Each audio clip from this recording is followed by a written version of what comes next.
Welcome to Lisa Marie's Cooking Live. I bet you're surprised to see me today, but the family is coming over, so I had to figure out what was I going to prepare for dinner. Let me tell you what I am going to do. I decided let's make some homemade dinner rolls. Who doesn't like homemade dinner rolls? I know I love homemade dinner rolls. Anyway, they're really easy to make, and you can make them for your family too. Let me show you what I do to make my homemade dinner rolls, and they're so soft and buttery, and they are so good. You're gonna love this. Okay, let me show you the ingredients that I have and how quickly I put this together, and then I'll tell you what else I'm preparing for dinner. Here we go. Hi Erica, thanks for joining. All right, so I have a cup and a half of some whole milk. And I've actually warmed this in the microwave, so it's not really hot. It's about room temperature. I mean, not room temperature, it's about body temperature actually. It's a little bit under 100 degrees. I have a packet of yeast, which is about 2¼ teaspoons if you want to measure it. I'm going to just put that in here. And what I want to do is just whisk this together. Just to whisk it together, just to make sure that it's combined well. Then I'm going to add some butter. I've got 2 tablespoons of butter. Put that in here too, and stir that.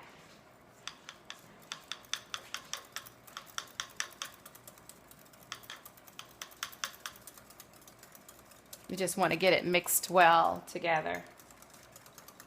Alright, and then what I'm going to do is add in some of my oil.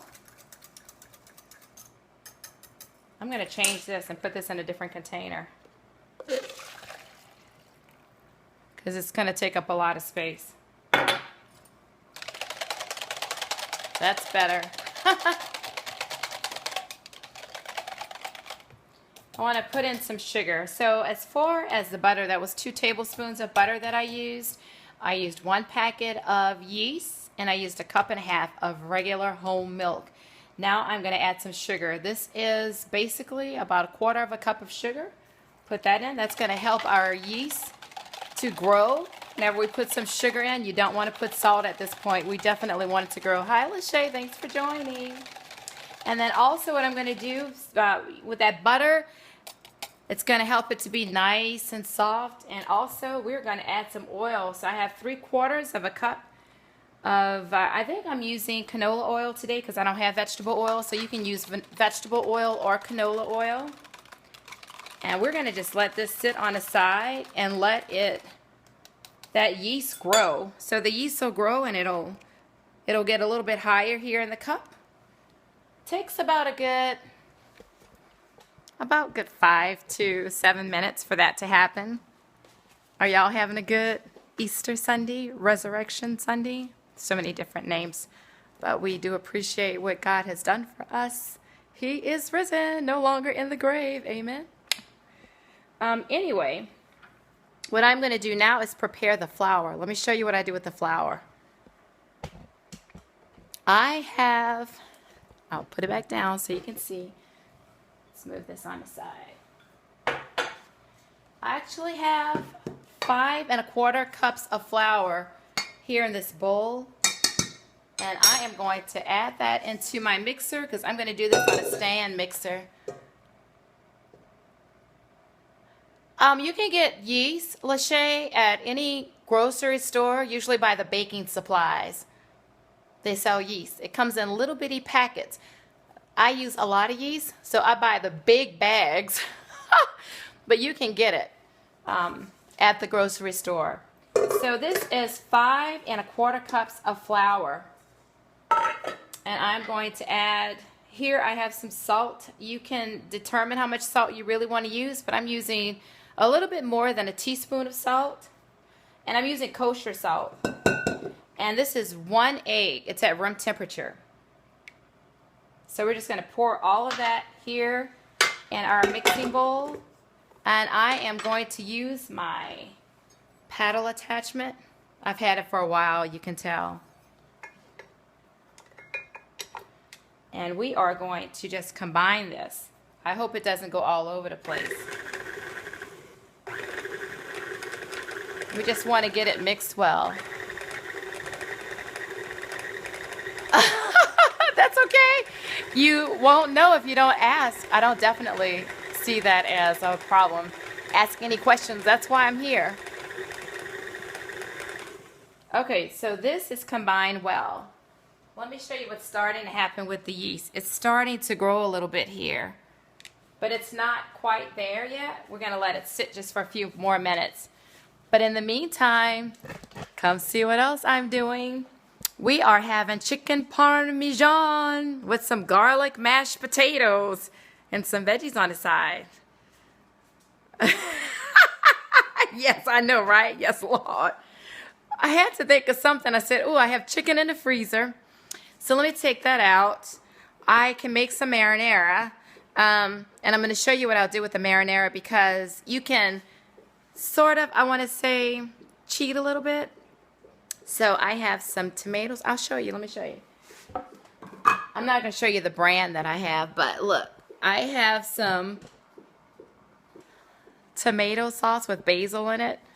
You can use that for spaghetti, anything. But I don't have everything I need to make my marinara from scratch, but scratch marinara is good. And then I have some diced tomatoes. I do have some diced tomatoes. And the other thing I like to use when I do my marinara is some stewed tomatoes.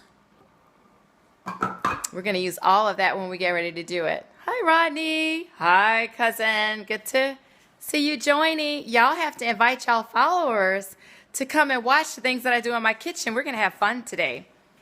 All right, here we go. Let me show you what else I am doing. Because we're fooling with bread. Bread, and then we're fooling with chicken. I'm going to throw some gloves on. I don't want to have any cross-contamination.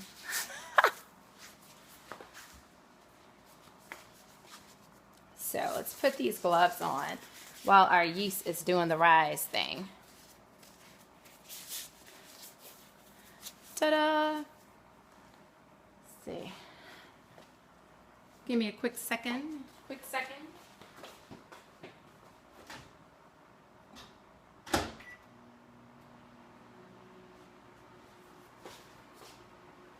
I'm going to be using some chicken breast.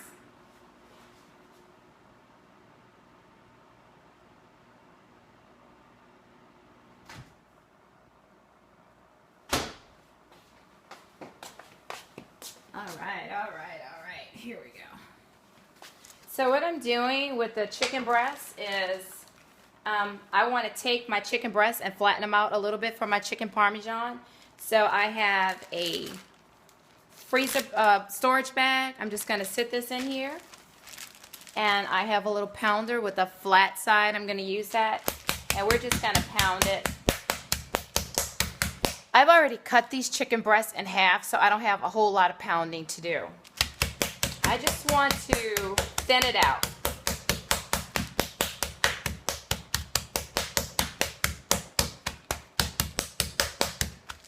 Voila, that's thin.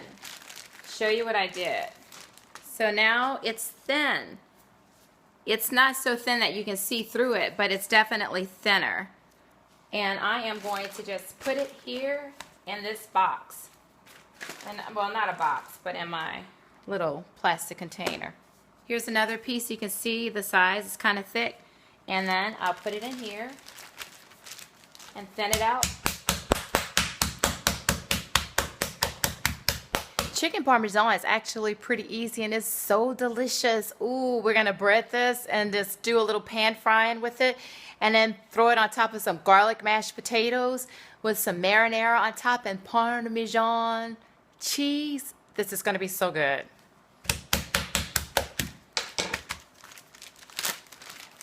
So I have my daughter-in-law and my son coming over. And so I I did get a text message. She said, oh, by the way, laugh out loud, what's for dinner? So I told her. And of course, she said, ooh, that sounds good. I love having my family over for dinner. I love that. We're going to put some salt and pepper on this too, just to season it up.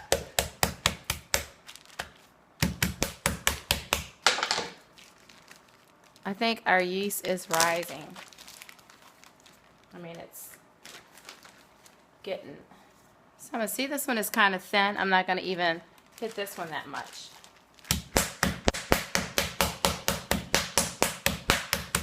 I had already cut these in half before I put them in the freezer because whenever your chicken breast, you get it, sometimes the chicken breast is so fat, it's ridiculous. I don't like to get them when they're too big because it makes me think that they've actually really have injected them with all kinds of stuff. Anyway, I don't like that. So this doesn't take that long to do, but it is a little process.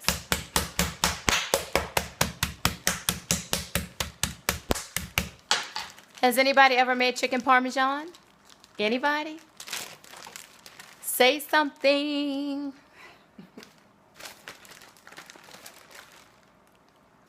Rodney, have you ever made chicken parmesan? No?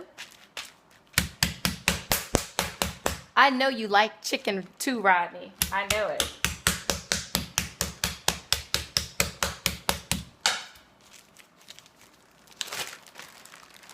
Our yeast is growing, but it's taking this little precious time.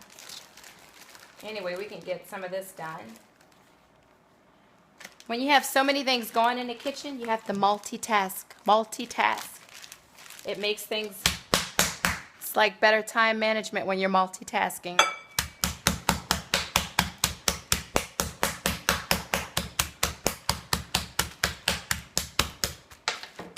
It's a place that I love to be, in my kitchen. I think we're going to do this one just a little bit more. When you start to cook your chicken, for your chicken parmesan, you want to cook it maybe about 3 minutes on each side, so you really don't want to cook it too long. Some of these pieces are really kind of thin already. I know it looks like I'm cooking a lot of chicken parmesan, but I'll have it. Any leftovers for the week.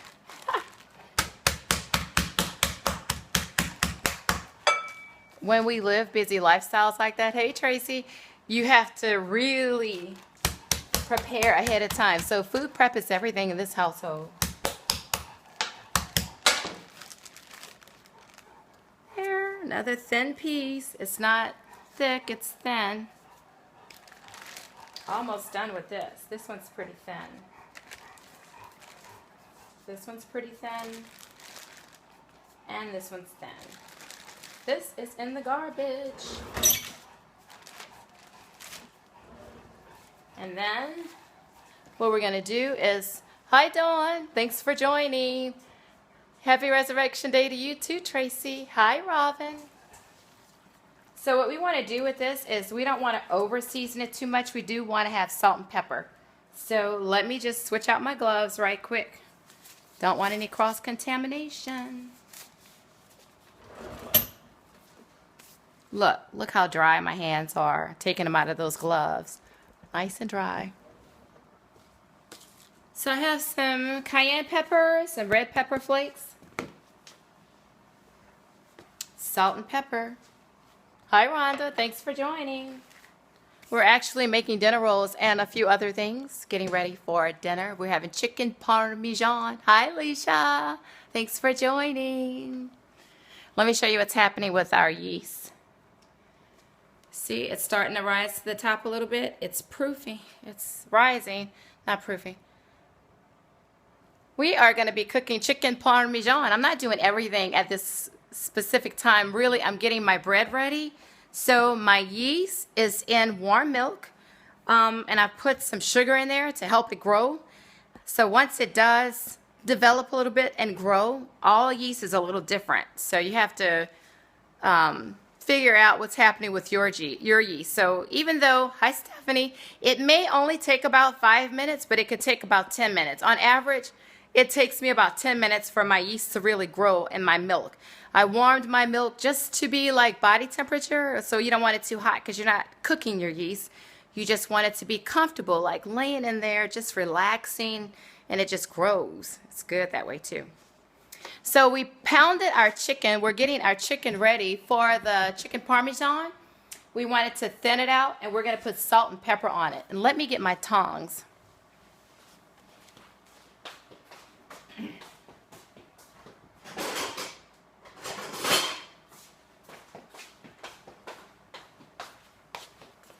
Because our chicken is actually going to just relax for a little while and let all the seasoning kind of like infuse inside of the meat.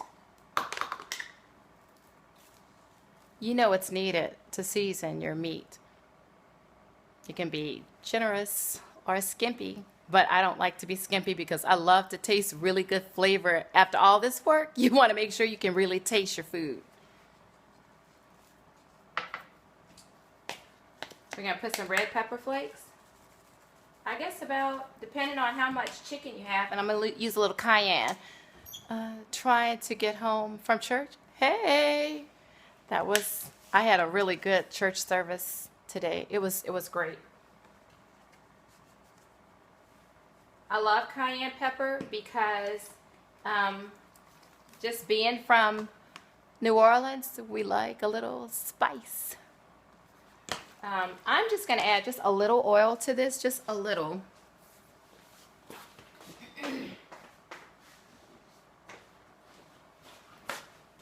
So I want to say maybe just a couple tablespoons of it.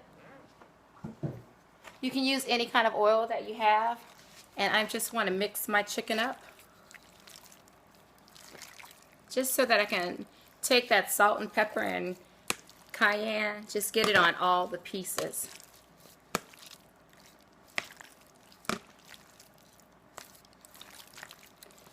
And then, guess what else I'm going to do? Everything needs that cayenne pepper. Yes, ma'am. You know I love to have that cayenne pepper. Alright, so what I'm going to do, this is pretty much covering all the pieces of my chicken.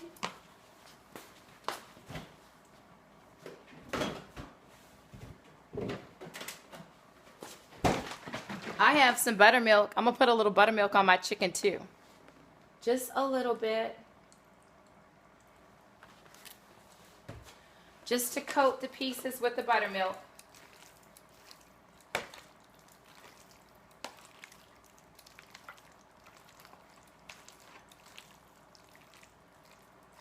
Yep. So what the buttermilk is going to do, it'll help my breadcrumbs to stick.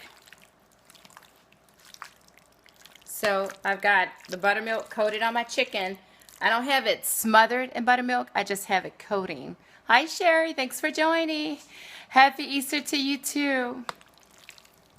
All right. So there that is. We're going to put our top on top of it. And I can stick this in the fridge until I'm ready to cook my chicken parmesan.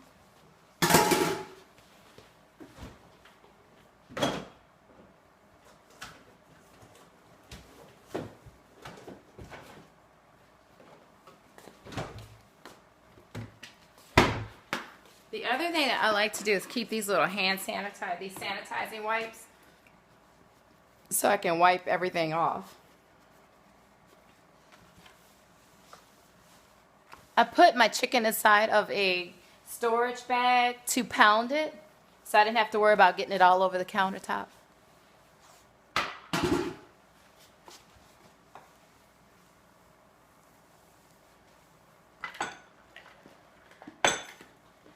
Gotta keep everything clean. I have a towel. I'm gonna wipe it too. So has anybody ever made chicken parmesan? No? How many people love chicken parmesan? I love me some chicken parmesan. It's good, good, good. I think our yeast is looking good. Let me show you what it looks like. Look at this.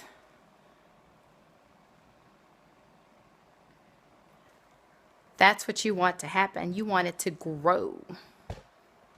It's growing. It's growing. You can smell the yeast. I remember when I was in school, grammar school, and we would sit at that lunch table. Everybody wanted their bread. You know how you just sit there and say, I hope somebody would just not want their lunch roll. That bread was so good when we were in school. How many people remember that bread? Oh, you have made it before, huh, Alicia? Okay, you haven't on? Well, it's real easy to make chicken parmesan, and it's easy to make dinner rolls too. Your family will love you for it. So I think that's just about ready. Let's go ahead and let me show you what else I'm going to do with my bread. All right, so you can watch the replay to find out everything I put in here, but this is 5 1/4 cups of bread flour. You want to use bread flour when you're making bread. It really does make a difference. I put 1 egg in here, and I also put a teaspoon, a little bit more than a teaspoon of salt. You can determine just how much salt you actually want to put in here, but you don't want to put salt in here because it'll keep your yeast from growing. But we put it in here. All right, so what we're going to do is add this in because the yeast is growing. Ta-da! And we're going to mix this together. Gotta watch it. It always likes to jump out of the bowl. And it will just come together. You see how it's coming together?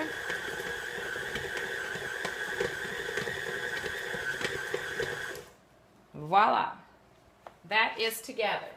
All right, so now what I am going to do next is, hi, Yasmin. So it came out of my bowl a little bit. I'm just going to wipe. So what you want to do is let this sit for about, I want to say about a good 5 minutes just to let it rest. Bread can be very temperamental, so you don't want to just handle it too much. You want to let it do its work. So we're going to let that rest for a few minutes. And we've got our chicken, getting our chicken ready.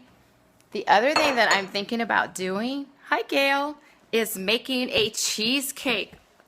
I'm going to check and see if I have any mascarpone. It's called mascarpone. Mascarpone. I always want to say mascarpone, but it's, I think, mascarpone. That's the way it's spelled anyway. So, usually when you're making bread, just to give you an idea, usually when you're making bread, you might want to add a whole lot of flour, but when you don't need to put a whole lot of flour when you're making your bread. My grandmother used to take the bread and she would put it in between the palm of her hands with some oil on her hands, and then she just roll it like this. She'd pull a piece of dough off and then she'd roll it and she'd stick that in a pan. And by you not having a whole lot of extra flour in it, it keeps your bread nice, light, and fluffy. So I love homemade dinner rolls. I just love it. I missed, and I really do miss, my grandmother teaching me all about breads and stuff in her kitchen.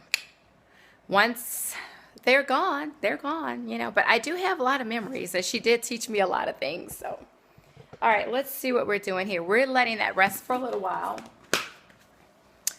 And this bowl, we're going to put our bread in this bowl once we have let it finish resting.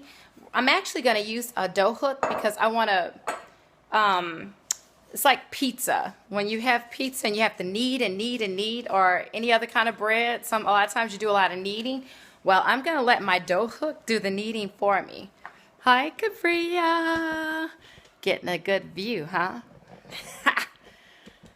That's like peeking ahead of time. Cabria, that's my daughter. I love you today. I love you all the time, but I love you right now too. All right. So let's see here. What I'm going to do is just remove my beater. And this is like the flat edge beater or whatever they call it. It's a flat edge beater.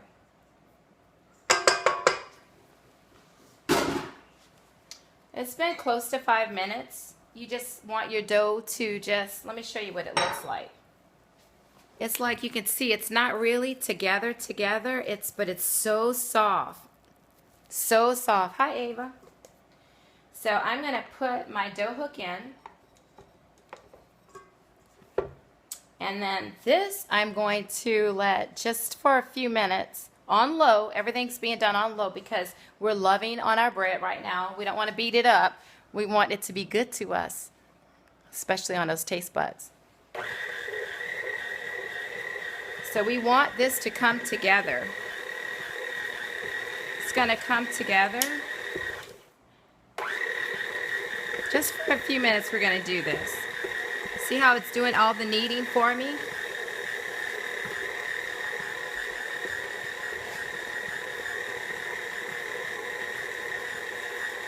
It's looking good. Just the way I want it to look. Oh yeah.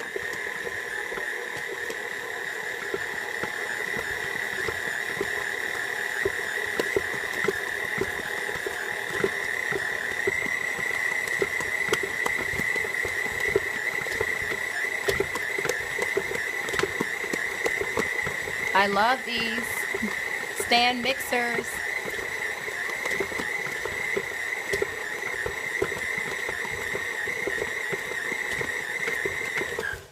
That's good.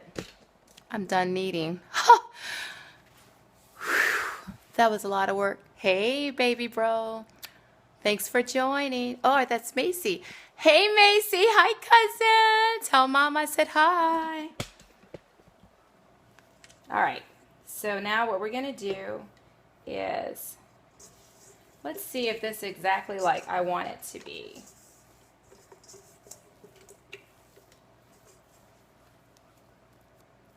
See that? That's looking good. That's what you want it to do. You want it to be, you know, like not going to stick on your hands, but when you put your finger in it, see, there's none left on my hands. Let me show you what I'm going to do with this. All right, so I'm going to put it on my countertop, just to give you an idea. And my countertop is nice and clean. I'm going to use a little oil on my countertop. You can put butter if you want, just a little bit. Because all I want to do is just take this and I'm kind of just fold it because we want it to proof. And so that's about it. See? Got it nice and round. So I'm going to put a little oil in my bowl because I want to oil this bowl. I don't want it to stick. Hi, happy Resurrection Sunday to you too. All right, then I'm going to put this bread here in my bowl. And I'm going to cover it with some saran wrap. And let it proof. That's what we call proofing, when you let it double in size.